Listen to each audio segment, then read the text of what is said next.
and designs available to researchers throughout the world, free of patents and copyrights.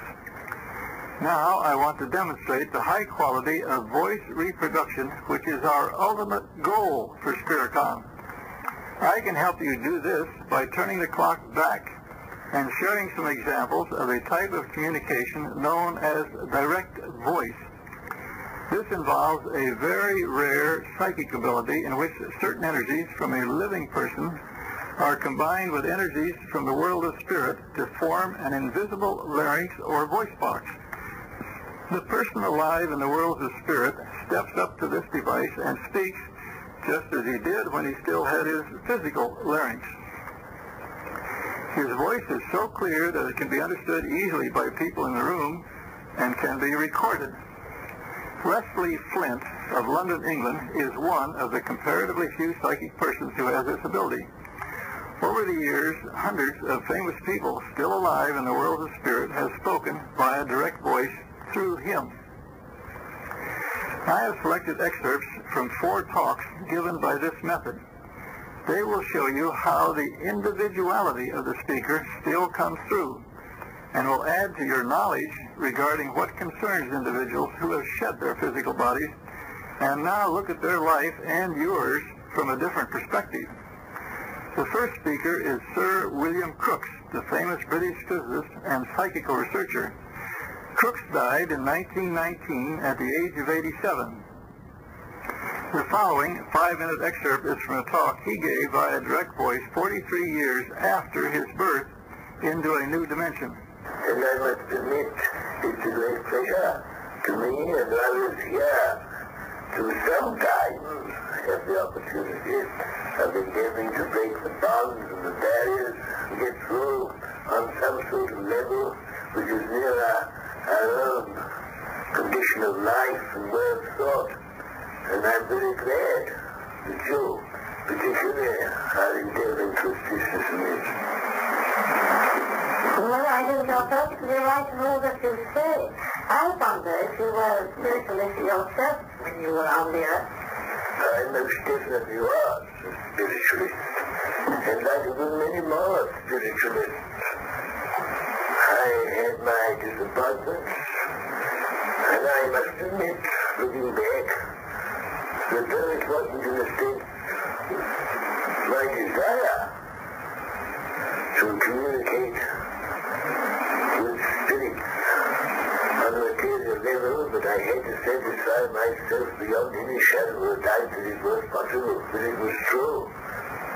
And in consequence, I had to work on a certain level for that purpose and that purpose alone. Because if I were to proclaim, which I did eventually proclaim, my sincere belief, not only my sincere belief, but my sincere knowledge and assurance of the truth of communication, I had to bring it down to a material level so that it could be proved to my satisfaction on a scientific basis.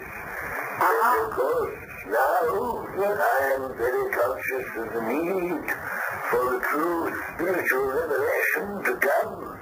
And I feel sure that we should be able to accomplish a lot more than we have done up to now, if only we could find the mediums who once have been tested and proved and have worked no doubt on a certain level for a certain time for the evidence which is essential for that mediumship.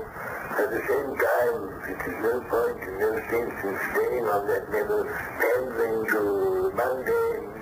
We must eventually be given the opportunity to get through as much as it is conceivably possible of revelation in the truest sense of spirit, and what spirit can achieve and what it can do, and what it is, and what it has done in the past, and where it is leading us. And all this we are hoping, desperately hoping to accomplish. You know, I publish certain books which were, I suppose, to a great extent, helpful in propagating this spiritualism, as you call it, to the masses. People took notice of me, and I'm very glad that they did. But I only wish to goodness that I could have pursued it further on a more spiritual level and publish my findings in that respect. I have read many books about spiritualism. civilized scientists. Well, my name's Crooks. Ah, William Brooks. And you know, I've been very interested for a long time, and I have been present at your sessions, your meetings. Sometimes I've been very pleased, like so many others, been very disappointed also. But that's bound to be in the scientific research, in all kinds of research. And in such a subject as this, you're bound to have it. It can't be otherwise.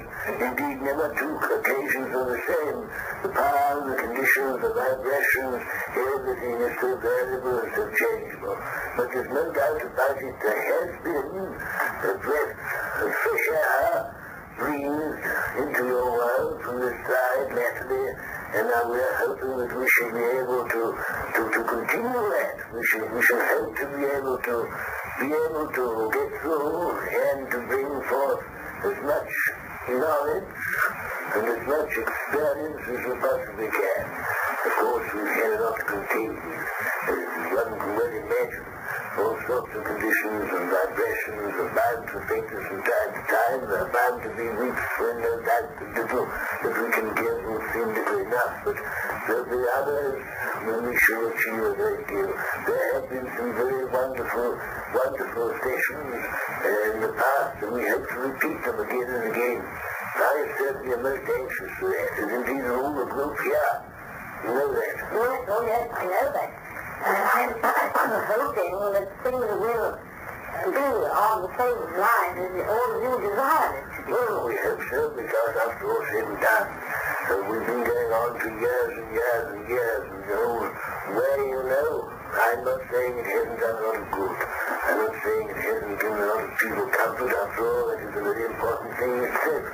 But after all, we've got a great truth to reveal, and the knowledge that some of us experienced and gained is such that we feel it's so vital that the people of Earth, at least those who will listen and those who will take note and learn, should understand more of it, this great truth.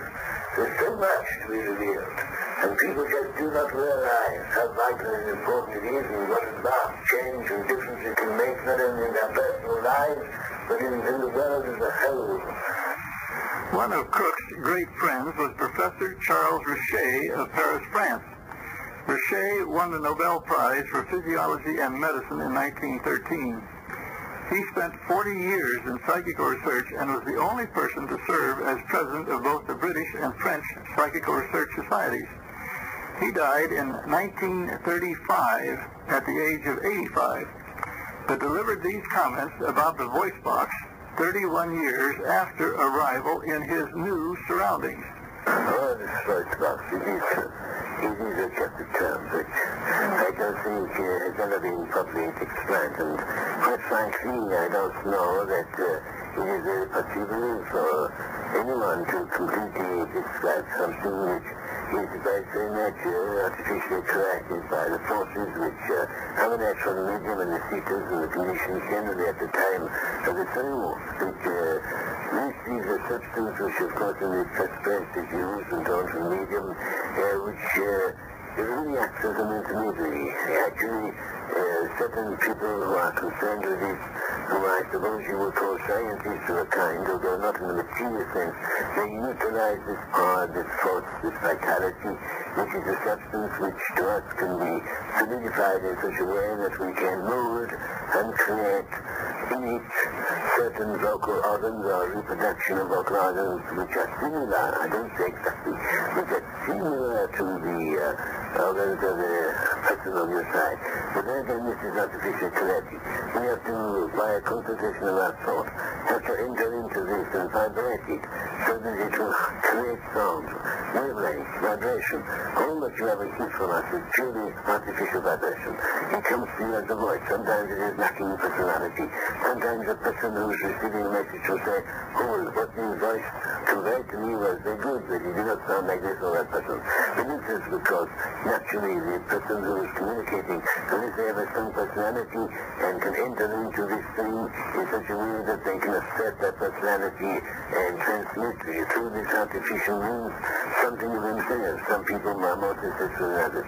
But this is something that takes training, that takes much experience. It doesn't necessarily happen all at once. Only with those who are really experienced can you hope to receive